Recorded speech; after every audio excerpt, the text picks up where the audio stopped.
Hello out there, salut tous und hallo leute. If you are new here, welcome to my channel. If you are already a fan, welcome back. Today I'm going to talk about how I plan to track my progress in language learning, specifically for these kind of update style videos, if I do so successfully, which I think I will. That will be definitely meeting or building on my yearly goal of documenting my learning. So if you want to hear about all of the other goals that I have planned for 2021, you can watch my first video ever. I will link it up at the top somewhere, or if not, it'll be down in the description. Thanks so much to everybody who commented on that video. It was a handful of people, but it was really nice to see just people sharing their suggestions and just saying welcome. So that was really cool and really awesome. Anyway, so getting back to it. I was thinking this week about what I could specifically do to track my language learning progress. How do you even track your progress? I wanted to track things that were more quantitative versus qualitative. That's especially important to me for German because I'm brand spanking new to German, and at this point, I don't speak very well or I don't speak very much, and it's really just me putting in the time to build vocabulary and study. So I asked myself a couple questions, what could I do? And the result of that is me just putting together this kind of preliminary template of things that I can track and follow up on. The first thing that I was telling myself was, what does Duolingo track? So I'm gonna start with some of the things that they easily keep track of. If it doesn't make sense for me to track that stuff on a weekly basis, then maybe I'll move to bi-weekly or monthly or whatever does make more sense to do. But I'm gonna try for weekly. So for an example of one thing that I can grab from Duolingo is they do give you a word count. Duolingo right now says that I know, 408 words in German and 584 words in French. I might know more than that, or I might know less than that, but I kind of wanted to just use that as a baseline. And the reason why I say that is because Duolingo counts articles and also the different forms, or I guess conjugations of a verb, for example. I did think that it was pretty cool to see that, over the course of 317 or so days, I learned about 400 words in German. And it was stress-free, right? You just get on and you do a couple minutes, and then you're just naturally, over time, you're just learning the words. With the French words, one thing that's important to note for me is that none of the words that I've learned so far in the Duolingo tree where I currently am, none of those words were new for me because I did study French in high school. Probably further down or further along in the tree, I'll find some new French words that I did not know. So every week I would just add to that number if new words come up in Duolingo, or what's more likely is that they will come up during the events that I attend. For this week, I'm going to try, I'm actually looking for my word list right now, so there were a handful of words that I learned in both French and German, and I'm going to try my best to say them and not butcher them. The French ones I think I'm okay with, but the German ones are going to be a little bit of an event. So for this week, words that I would be adding for French, starting at 584 words potentially, I learned 6 new words: les trucs, le couloir, le rideau, le couteau, l'assurance, et la peau. La peau.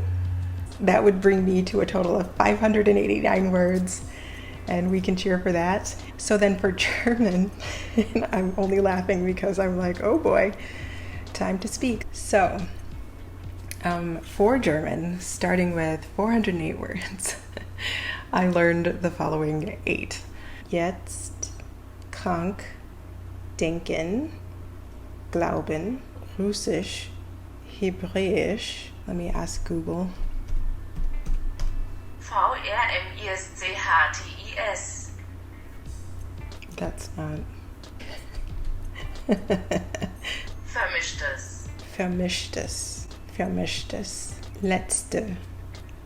Der letzte. So that would be 416 for this week. I just have to remember for new words that I learn in German that I need to put in the article so that I won't get in trouble further along down the line. Okay, so there's vocab. Then the next thing that I would be trying to report back on for progress would be concepts. The Duolingo kind of like modules are a good example of that. There's the name of the module, but then there's also like some of the information that they put in the tips, I think is really helpful also. Some of the examples are like people or at work or shopping, that kind of thing. So I think that would be good. Given the rate at which I go through the lessons though, I probably wouldn't have a new one to talk about every week, but I think it can still be a category.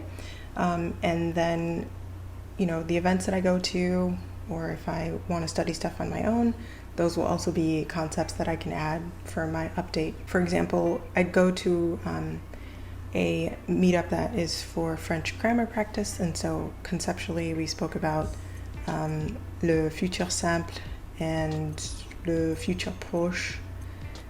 I think we talked about le conditionnel aussi. For this week, I think I'll just say where I am with Duolingo. For French, I'm in people, and it's people 4 in the tree. And it is talking about, it's like asking people maybe like how often they do things, but then I think just asking questions in general. For German, it is accusative pronouns, which I feel like I've been in that section for a very long time because I've been kind of skimping on the German lessons. It's trying to show that words will change depending on who is receiving the action or doing the action. There were sentences that were like, like I see him versus he sees us and that kind of a thing. The next thing that I can report back on for progress would be just the number of hours that I spend. So Duolingo sends out this weekly progress email. I could look in there for some of my time. It won't have everything, but it'll have some. So I'll have some stats around how many hours, and it's usually not hours a week, it's usually minutes in Duolingo that I've spent. Or when I attend the events, I know how long they are. They're usually like an hour, hour and a half. And if I watch a movie or something, I'll know how long that is, or if it's a show. So I can just add up all that time. And for this week, I'm actually going to check my email and see what I got. I think they usually send it on Saturdays, but I guess it could depend on where you are in the world. Oh, okay. So Duolingo tells me that I completed a whopping 6 lessons, and I spent 12 minutes on those lessons. On the days that I go to events, which would have been maybe like 4 days out of the week, I generally won't do a Duolingo lesson also because the events are pretty long. I just don't have that kind of time. I think I've already attended 4 events this week, and 2 of them were an hour and a half long. That's 5 hours. So I will say that I spent 5 hours and 15 minutes on language learning for this week. I don't think that's too shabby. Other things that are not tied to Duolingo, I think I'll have just a few.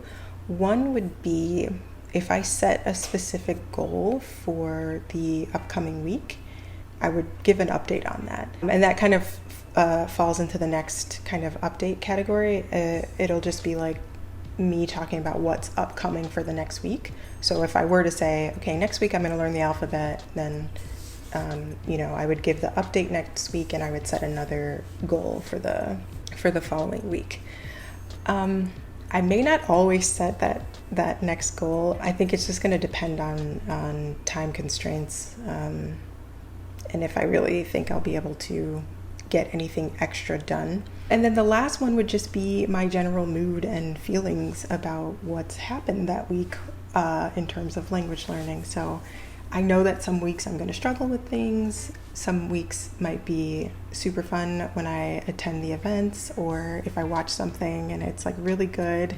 There was a week where I learned a little bit about German numbers.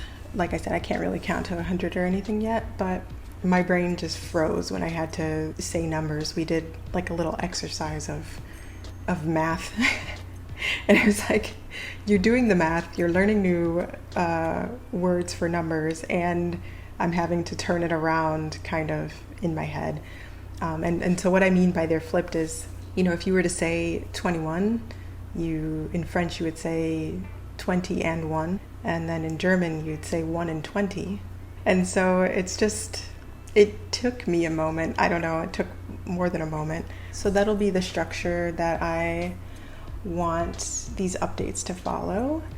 And just to recap, probably more for me than you, it's going to be updating on vocab counts and new words, any new concepts, learning and practice time, how many hours, updates on any weekly goal or to-do that I was planning on doing, setting a weekly goal, or just talking about what is upcoming. And the last one would be general mood.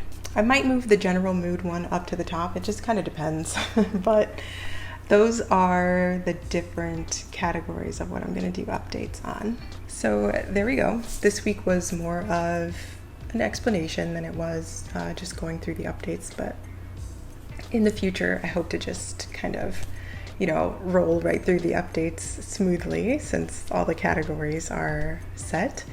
And I think that is it for me. So hope to see you soon. Thanks for watching. See you later. À plus und tschüss.